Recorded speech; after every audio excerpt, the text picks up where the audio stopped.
I'm holding a document that a German officer tried to destroy, twice. This is Kampfbericht, a battle report, from 2 Company, Grenadier Regiment 708, January 26, 1945, Holtzwihr, France. It's typed on standard Wehrmacht gray paper. Official eagle stamp at the top. Signed by Hauptmann Heinrich Richter, company commander. This is the same report, rewritten, 3 days later. Different numbers, different details, same date, same battle. But the truth buried under acceptable lies. Because what happened at Holtzwihr on January 26, 1945 was impossible. One American soldier, standing on a burning tank destroyer, holding off an entire German company for 60 minutes and killing 50 of them. The Germans couldn't explain it, couldn't believe it, couldn't accept it, so they tried to rewrite it. But both versions survived, and they tell the same story.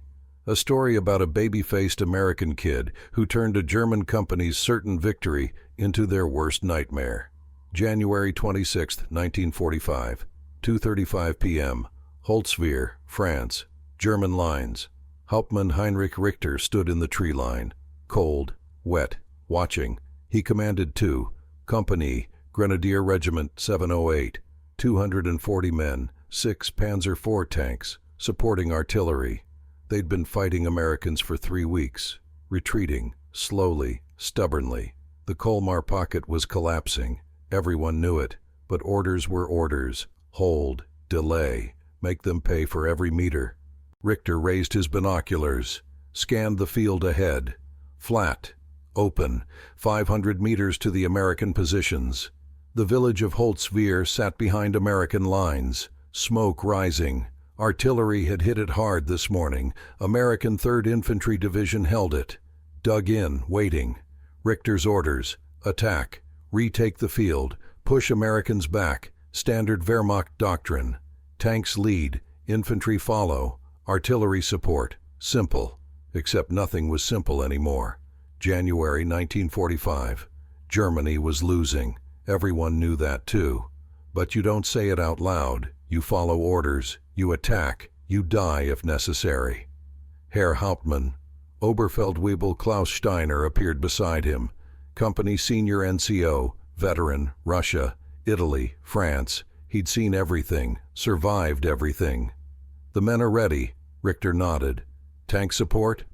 6 Panzers, positioned on our right flank, ready to advance on your signal. Artillery, standing by. 3 batteries. They'll open fire when we begin the assault. Richter lowered his binoculars, looked at Steiner. What do you think?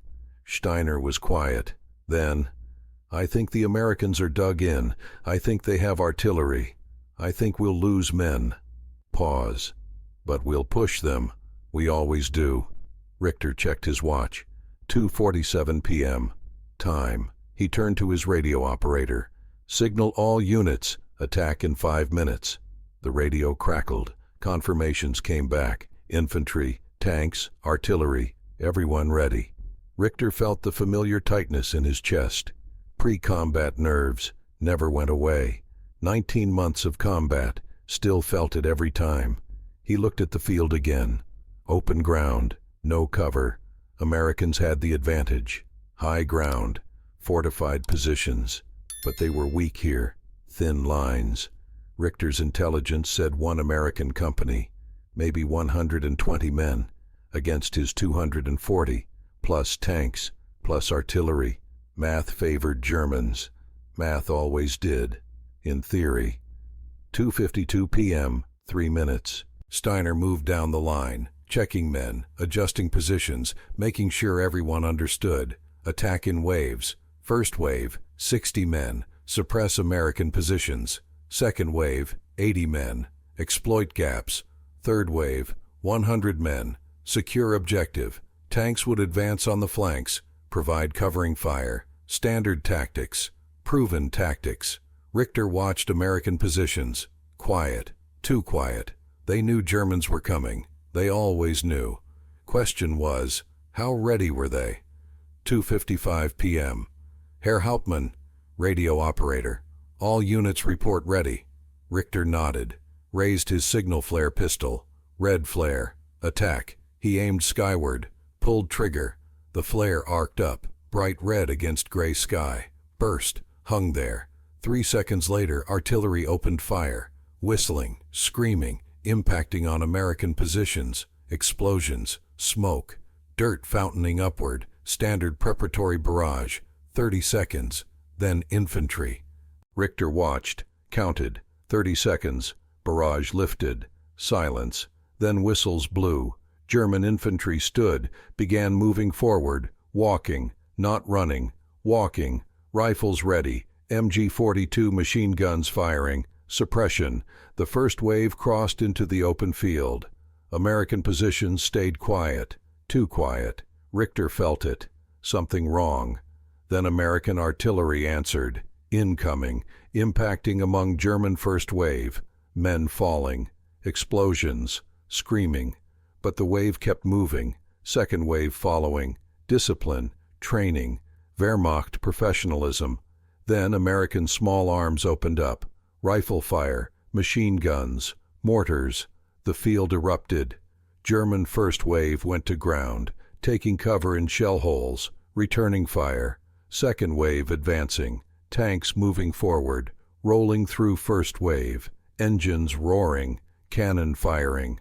Richter tracked the battle through binoculars. Standard engagement. Both sides trading fire.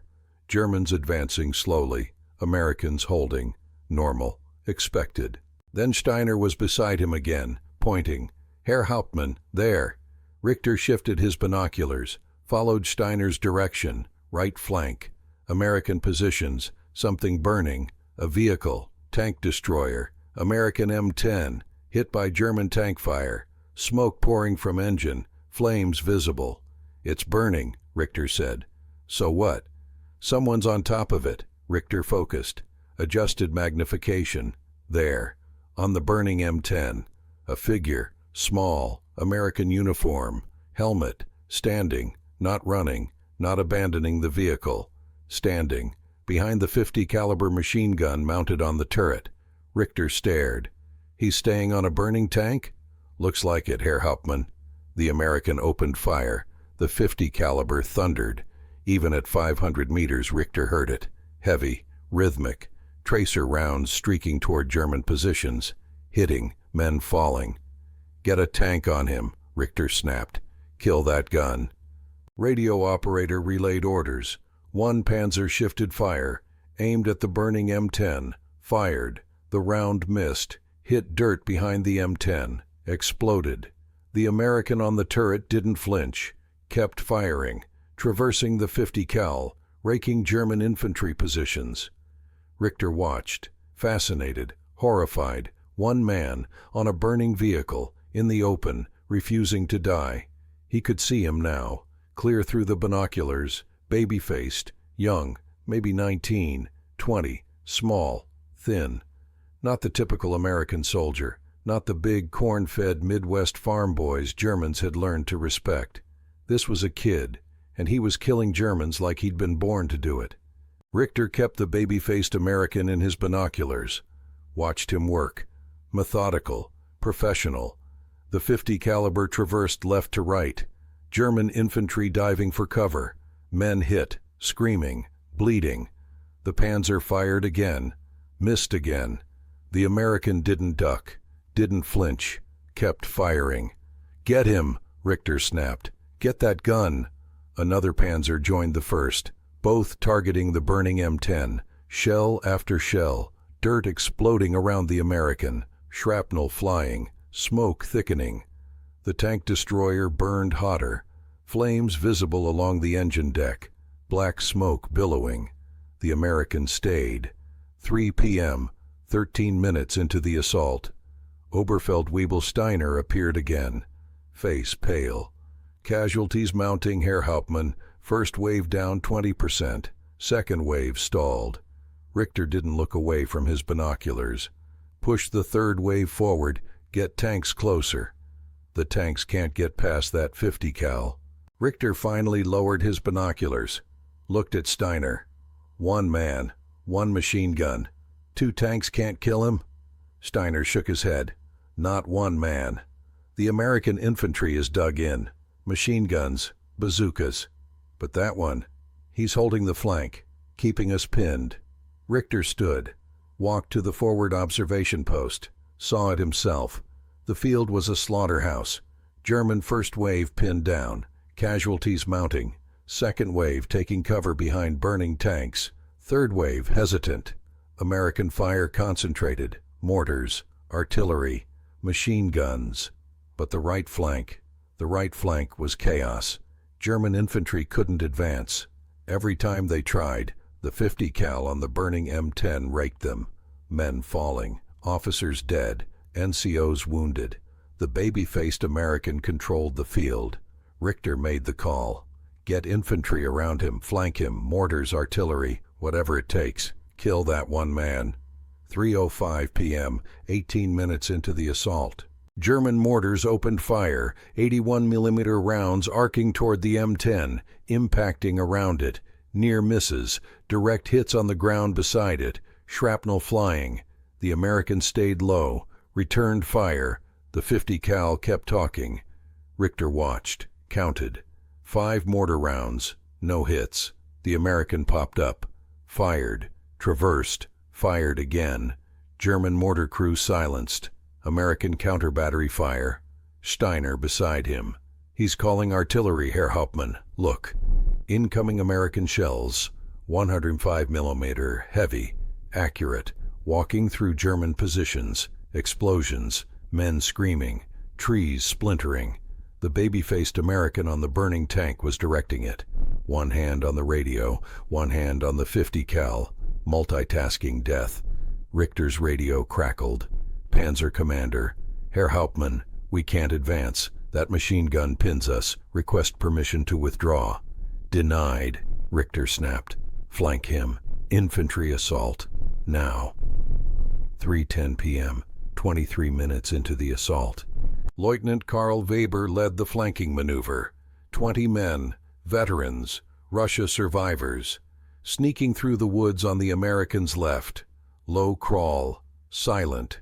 They saw the burning M10, saw the American silhouette against the flames, small, alone, exposed. Weber signaled. His men raised weapons, Kar 98Ks, MP40s, MG42, ready to fire. The American turned, somehow saw them. The 50 cal swung left. Thunder, tracer streams. Weber's men shredded. 12 down in 10 seconds. Survivors running, fleeing, not retreating, fleeing. Weber hit in the leg, crawling, bleeding. The American kept firing, methodical, professional, like he'd done this 1,000 times.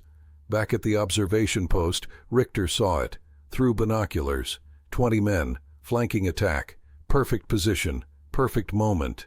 Then, nothing. Men running back, no fire, no advance, just panic. What happened? Richter demanded. Steiner. The Americans saw them, turned the gun, cut them down. One man. Richter felt it then, first time in 2 years of combat. Doubt, real doubt. 240 men, 6 tanks, artillery support against 1 American company. Should be over by now, should be victory. Instead, casualties, 30 dead, 50 wounded, 2 tanks damaged, advance stalled, all because of 1 kid on a burning tank. 3:15 p.m., 28 minutes into the assault. Richter committed reserves, last reserves, 100 men, fresh. 3, company attached to his command. Get that American, he told their commander. No excuses, no retreat, kill him. The attack went in, waves, multiple angles, tanks suppressing, infantry advancing, mortars firing, everything, kitchen sink. The baby-faced American met them. The 50 cal roared, never stopped. Tracers marking targets, German infantry falling, officers targeted, NCOs hit, command structure collapsing, tanks trying to close, American bazookas answering, Panzer grenadiers dying. Richter watched, counted bodies, watched through binoculars, saw men hit, saw men fall, saw the American reload, never fast enough, never panicked. Reload, fire, reload, fire. 3:20 p.m., 33 minutes. Richter's company down to 140 effectives. Tanks down to 4. American positions intact. The baby-faced American still standing, still firing. Tanks still burning. Flames higher now, smoke blacker. Richter made the call he'd hoped to avoid. Radio to battalion. Request permission to withdraw. Unable to achieve objective. Battalion commander. Negative. Reinforcements en route. Hold position. Reinforcements, Richter thought. From where? The Colmar pocket was shrinking. Every day. Reinforcements were a fantasy. 3:25 p.m. 38 minutes into the assault. Obergefreiter Hans Müller crawled to the observation post. Machine gunner, legs wounded, bleeding. Herr Hauptmann, that American, he's not human. Richter grabbed him. What do you mean?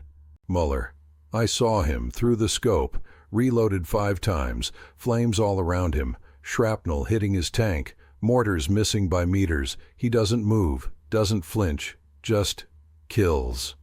Richter let him go. Looked back at the field, saw it now, really saw it. One man, controlling the battle, dictating the tempo, Germans dying, Americans holding, all because of him. Radio crackled. Panzer commander, fuel low, ammunition critical, request permission to withdraw. Granted, Richter said. No choice now. Tanks reversed, slowly, under fire. Infantry pulled back, disorganized, broken. Casualties, 50 dead, 80 wounded, 4 tanks damaged, 1 company effectively destroyed. The baby-faced American still stood, still fired, watched Germans retreat. Then, nothing. Silence. Richter lowered his binoculars, looked at Steiner. What was that? Steiner shook his head. I don't know, Herr Hauptmann, but we need to rewrite the report. Hauptmann Heinrich Richter sat in his makeshift headquarters, a ruined farmhouse, January 29, 1945, 3 days after Holtzwihr. His company was gone. 147 casualties, 50 dead, 97 wounded, 4 tanks destroyed, 1 officer missing, the rest scattered, demoralized. Richter stared at the first draft of his battle report, typed it himself. Honest, brutal, impossible. Enemy dispositions, 1 American company, approximately 120 men, supported by artillery and tank destroyers. Our attack, 240 infantry, 6 Panzer IV tanks, 3 artillery batteries. Result, objective not achieved, heavy casualties, withdrawal necessary. Cause of failure? Richter wrote the truth. A single American soldier on burning M10 tank destroyer, armed with 50 caliber machine gun, positioned on exposed right flank, held position under continuous fire for approximately 1 hour, responsible for approximately 50 German casualties, directed American artillery fire, prevented our advance. Richter read it again, typed it again. Impossible. Battalion would laugh. Division would question his sanity. Corps would demand investigation. 1 man, 50 casualties? Absurd. He rewrote it. Second version, acceptable version. Enemy dispositions, superior numbers, well-entrenched positions, heavy artillery support. Our attack met determined resistance, heavy casualties inflicted on both sides. Withdrawal ordered due to ammunition shortages and tank mechanical failures. No mention of the baby-faced American, no impossible numbers, just war. Normal, expected. Richter signed it, filed it, moved on, or tried to. February 1945, German POW camps. Captured Germans talked, interrogators listened, Americans were curious. What happened at Holtzwihr? Why did a company attack fail so spectacularly? Prisoners told the story, the same story. 1 American, on a burning tank, impossible, unkillable. American intelligence pieced it together, identified the soldier, Private Audie Murphy, Company B, 3rd Battalion, 15th Infantry Regiment, 3rd Infantry Division, 19 years old, 5'5", 112 pounds, baby-faced Texan farm boy. Murphy's citation read like fiction. With the remnants of his company, single-handedly held off a force of 250 German soldiers for over an hour, climbed onto burning tank destroyer, used 50 caliber machine gun, killed or wounded approximately 50 Germans, directed artillery fire, repelled the attack. Congressional Medal of Honor, Distinguished Service Cross, Silver Star, Legion of Merit, 2 Bronze Stars, 3 Purple Hearts, 33 decorations total. Most decorated American soldier of World War II, May 1945. War ends. Murphy went home. Hero, legend, rejected by every Hollywood studio. Too short, too skinny, baby-faced. Finally got a break. To Hell and Back, true story. His autobiography, biggest box office hit for Universal Studios. $8 million. Murphy became the highest paid actor in Hollywood, but the nightmares stayed. Combat stress, insomnia, depression, pills, alcohol. He checked into the Menninger Clinic, became advocate for veterans' mental health, fought for recognition of what war really did to men. May 28, 1971. Near Roanoke, Virginia, private plane, crashed into a mountain. Murphy killed, 36 years old, buried at Arlington National Cemetery. Thousands attended. Presidents sent condolences. The baby-faced kid from Texas became immortal. Present day. The archives. Hauptmann Richter survived the war. Captured April 1945. Released 1947. Never spoke about Holtzwihr. Never wrote memoirs. Died 1978. Silent. But his battle reports survived. Both versions. The honest one. The rewritten one. Proof that even in war, some truths can't be buried. Audie Murphy, 5'5", 112 pounds, 50 Germans in 60 minutes. The baby-faced American who taught a German company what fear really feels like. If this story moved you, please hit the like button. Every single like tells the algorithm that these forgotten stories, even the impossible ones, deserve to be remembered. That history isn't just about American heroes, but about German soldiers who faced them, about the baby-faced kid who became a legend. We dedicate ourselves to rescuing these stories from the archives. German battle reports, American citations, both sides of the same truth. If you want to join us in this mission, please subscribe and turn on notifications.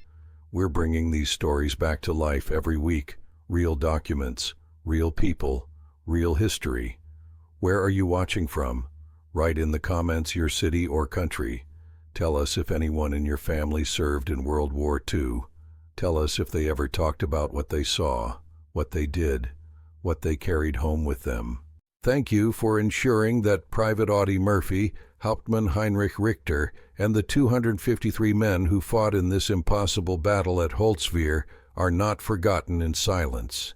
They fought on different sides. Some died following orders. Some survived and spent the rest of their lives trying to understand what they'd become. But they all deserve to be remembered, not as heroes, not as villains, but as human beings caught in a war that turned them into things they never wanted to be. War doesn't create monsters. It reveals that we all have the capacity to become one, given the right circumstances, the right pain, the right justification. Audie Murphy learned that in 1945, spent the rest of his life trying to forget it, and ultimately understood that some things can't be forgotten, only remembered and learned from. Thank you for watching. Thank you for remembering. Thank you for understanding that history is never simple, never clean, never easy, but always worth preserving.